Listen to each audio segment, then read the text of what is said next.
Kalau boleh memberikan pesan ya kepada guru-guru yang seperti itu, saya pikir tidak hanya dalam konteks guru-guru dalam agama tertentu, tapi sekarang yang banyak juga kan dalam spiritualitas nih. Dan ya nggak tahu itu memuliakan guru atau kemudian justru karena tidak sedikit ya yang guru model dan jenis seperti itu yang memanipulasi pikiran murid-muridnya itu kan juga banyak banget gitu. Nah, pesan buat si guru dan pesan buat si murid apa? Sebagai orang yang melihat dalam perspektif yang sangat independen ya, tidak berpihak kepada sana sini gitu, bagaimana Mbak Agi ingin Ya, menyampaikan pesan itu?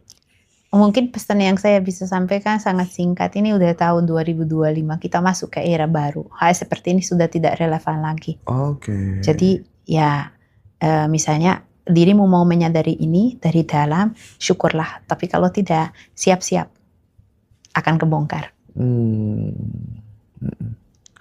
Akan kebongkar Akan kebongkar. manipulasi. Sebenarnya aku tidak mengatakan manipulasi karena manipulasi seolah-olah memang ada bad intention di baliknya. Oke. Cuman kita sebagai manusia juga tidak bisa melepaskan diri dari kenyataan bahwa tidak ada yang murni benar, tidak ada murni yang 100% benar dan suci. Kenapa? Karena benar dan suci itu hanya milik Tuhan. Jadi sebagai manusia ya posisikan diri cukup humble. Keburukan itu tidak hanya terletak pada murid tapi juga terletak pada guru. Oke. Jadi harus lebih hati-hati teman-teman dan harus yaudah kembali ke diri saja gitu Ya, ya. jangan Mbak. merasa diri sangat suci dan sangat benar. Oke. Jangan merasa paling benar sendiri, jangan merasa ajarannya tuh paling baik sendiri. Yaitu sadar diri dan mawas diri. Kita sebagai manusia sebenarnya sama. Dan nggak usah berlomba-lomba mengumpulkan murid yang banyak gitu ya. Lebih ke kuantitas mungkin daripada lebih ke kualitas Kualitas, daripada ke kuantitas. Mengutamakan Apalagi kalau kualitatif. kita bicarakan tentang belajar sesuatu modalitas spiritual, entah itu cara ala Nusantara, cara ala Barat, itu pasti selalu kan esoterik. Oke. Berarti lingkungan atau lingkaran tertentu ya yang mendapatkan ajaran. Tentunya ini berarti butuh kedekatan yang intens. Semakin dekat duduknya dengan guru, semakin akan tahu. Nah ini, bagaimana kita bisa dekat? Bisa dekat itu artinya tidak ada gap. Tidak ada gap. Jadi saya selalu bilang, sebenarnya perbedaan di antara guru dan murid itu cuma beberapa langkah. Tidak jauh. Makanya tidak perlu didewakan. Tidak perlu disujudi ya. Tidak perlu disujuti, nggak perlu didewakan gitu. Yap. Tapi Mbak Agi percaya nggak sih kalau kita tuh terlalu dekat dengan guru, terlalu mengidolakan sosok figur otoritas tertentu gitu ya, terkadang kita bisa melakukan copy paste dari pengetahuan, kebiasaan. Jadi secara tidak langsung itu ada semacam kayak transformasi gitu loh dalam ada beberapa kemiripan dan anehnya tidak sedikit di antara teman-teman itu yang copy paste-nya itu tidak hanya yang bagus-bagus, tidak hanya yang positif-positif gitu. Yang negatifnya terkadang karena mungkin salah, tidak ada filter atau bagaimana, itu nular loh. Sebenarnya wajar ya. Mulai dari kita kecil kan pasti mencari sosok otoritas di luar diri yang kita anggap sebagai lambang kebenaran, otoritas, pemimpin, pemandu. Cuman ya dengan kita semakin usia dan semakin mapan kita harus menyadari itu tidak ada di luar. Karena kita sama manusia seperti tadi. Tidak ada yang lebih dewa. Nah, jadi nanti kembali ke diri. Seketika saya misalnya ingin sekali menemukan otoritas di luar diri. Jangan-jangan ini sebenarnya adalah sebuah dorongan untuk menyadari bahwa aku masih punya urusan menyempurnakan otoritas di dalam diri saya. Jadi lagi dari eksternal menjadi internal. Tapi untuk awal kan trigger seorang guru itu sangat dibutuhkan kan bagi teman-teman yang pemula gitu kan. Pasti. Untuk memandu jalan. Nah, di titik mana kita kemudian harus memutuskan, oh ini nggak boleh aku bergantung sama guru tuh apa indikator bahwa kemudian kita tuh benar-benar sudah siap ya waktunya tidak taklid lagi, waktunya bertumbuh dengan pastilah tidak ada manusia jenis dan model apapun yang aku percaya yang mengajarkan tentang keabadian dan kesejatian gitu, bener-bener sudah memiliki rasa kepercayaan diri gitu. Bahwa semuanya sudah ada di dalam, tinggal kita bisa mengaksesnya apa enggak gitu. Eh, Kalau menurut pendapat saya, ketika kita mengikuti seorang guru dan dia memandu langkah kita untuk bagaimana kita semakin terhubung dengan guru sejati yang bersemayam di dalam diri. Berarti semakin maju seharusnya kita bukan bergantung tapi semakin kritis dengan apa yang dikatakan. Oke. Oh ini benar, tapi mungkin bukan benarku. Jadi itu ya versi kebenaran yang memang bisa dikatakan kebenaran itu sesuatu yang sangat-sangat bersifat fragmen. Kebenaran saya sama Mas Hendra juga pasti tidak 100% plek sama. Jadi seketika misalnya di satu proses kita menyadari bahwa kalau saya merenung ini dengan hatiku tidak cocok. Nah di situ ya kita tetap mengikuti hati. Tapi bagaimana di dalam tradisi guru dan murid? Ya murid itu benar-benar harus pasrah bongko, ya kalau istilah Jawanya pasrah bongko. Benar-benar harus siap melakukan apapun yang dikatakan oleh guru. Nah ini tradisi kita yang apakah masih perlu dan relevan untuk dipertahankan? Gimana Mas Hendra? Pasrah bongko ini. Pasrah bongkoan Mbak. Ya. Pasrah bongko. Bongko itu makanan. Ya pasrah bongkoan ya. Iya pasrah bongkoan. Terima kasih koreksinya. Mbak, kalau tadi kita ngomong soal kebobrokan dan topeng-topeng kepalsuan tadi ya, sebenarnya kan dalam konteks bernegara itu kan rakyat kita udah merasakan hal ini dari lama gitu kan. Cuman kan ini semacam kayak fenomena gunung es gitu kan, dari sebuah kerusakan sistem yang besar dan sudah berlangsung puluhan tahun gitu.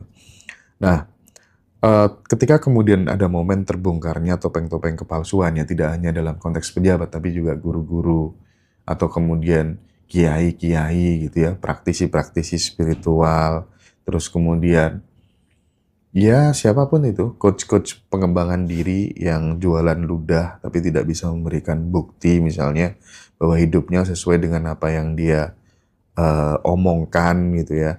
Ini bisa nggak Mbak menjadi sebuah momentum lahirnya sebuah kepemimpinan yang baru, yang lebih otentik, yang lebih jujur gitu ya?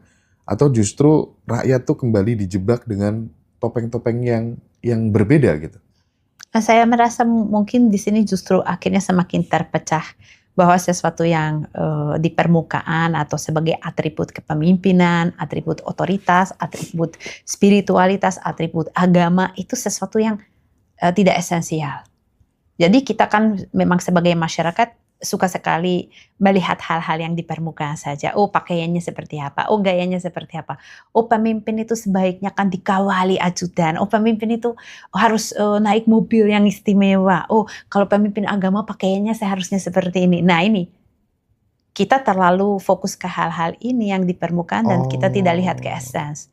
Nah sekarang saya merasa dari gejolak-gejolak yang terjadi di banyak tingkat kemasyarakatan, akhirnya masyarakat sadar bahwa kalau saya selalu melihat bagaimana di permukaan, bagaimana di penampilan, bagaimana saya terlalu terdistraksi oleh atribut-atribut tersebut, saya tidak akan pernah lihat secara inti memang dia seperti itu, tidak. Artinya atribut-atribut spiritual, atribut-atribut agama itu sekarang itu sudah... atribut-atribut misalnya jabat polisi, militer juga seperti itu. Kita menghormati itu tanpa kita melihat bagaimana di baliknya. Nah problematikanya adalah seketika yang mohon maaf nyandang gelar atau atribut tersebut itu sebenarnya itu hanya di penampilan, maaf, ibaratnya main cosplay dan dalamnya tidak sesuai. Nah di situ kita jadi, bayangin misalnya saya tiba-tiba memakai atribut tertentu dan itu orang-orang langsung menghormati dan menghargai. Sebenarnya respect dan hormat itu harusnya untuk sesama manusia, tidak untuk atribut tertentu. Karena kita nggak tahu atribut ini benar-benar sejati dengan diri, dengan essence, dengan prinsip yang dia bawakan atau hanya kostum.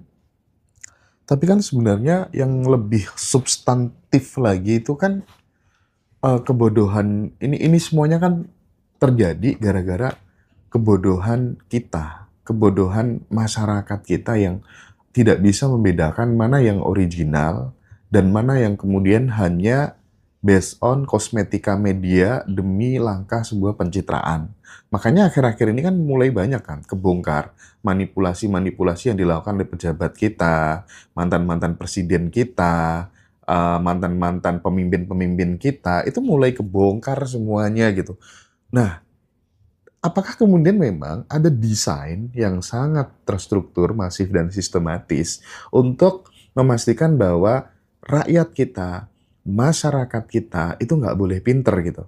Saya teringat dengan siapa ya statementnya Tan Malaka ya kalau nggak salah ya, bahwa agama itu memang dibikin gitu ya untuk membuat masyarakat itu menjadi apa gitulah ya, supaya kemudian kekayaannya hanya kekayaan negara ini hanya dinikmati oleh segelintir orang saja gitu. Jadi agama ditengarai bikin orang jadi miskin. Ada tuh kalau nggak salah quote-nya yang seperti itu. Bagaimana Mbak Gi melihat realitas? Ya kembali lagi, tadi kita sudah mengatakan, dan ini memang bisa multitafsir banget. Jadi masyarakat dan pemimpin sebagai saling mencerminkan.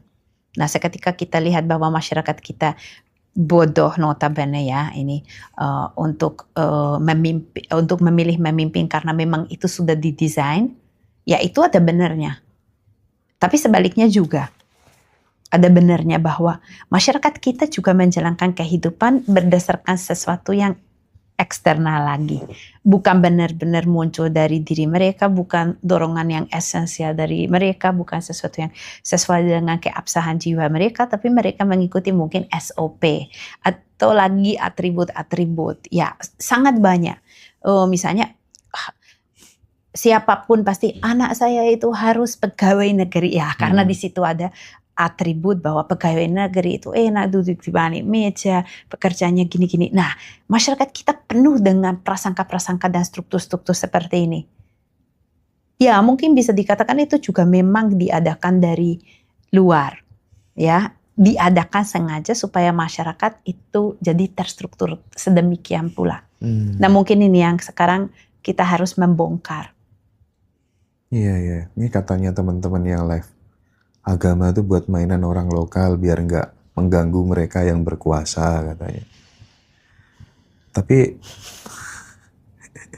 Tapi agama itu baik. Baik. Yang tidak baik itu pelakunya. Iya. Karena lagi kembali ya manusia yang punya keterbatasan. Jadi saya tidak pernah mau menyalahkan agama. Agama itu sebenarnya netral. Bagaimana manusia membawa. Nah itu yang tidak netral pada akhirnya. Jadi saya juga merasa di sini, mohon maaf ya ini, bahkan di kalayaknya ngaji Roso banyak sekali orang yang sebenarnya terluka dengan agama. Berarti belum bisa netral, masih reaktif. Betul. Dia akan membawa kebencian, terus energi kemutlakan, keyakinan bahwa tapi kita yang benar. Sama seperti yang sebelumnya mendikte agama dan melukai mereka. Nah, gimana kita bisa posisikan di atasnya? Kita tidak bisa mengkontrol hal-hal di luar diri, tapi kita bisa mengontrol respon terhadap peristiwa atau fenomena tersebut. Misalnya dengan premis tadi, agama itu baik, cuma pelakunya yang tidak baik. Oh, berarti saya tidak akan ikut main dengan cara mereka. Tidak mau menjadi gema dari perilaku mereka, eko dari perilaku mereka, tapi bagaimana saya memposisikan diri, saya tidak merespon dengan cara mereka. Tidak masuk ke game ya.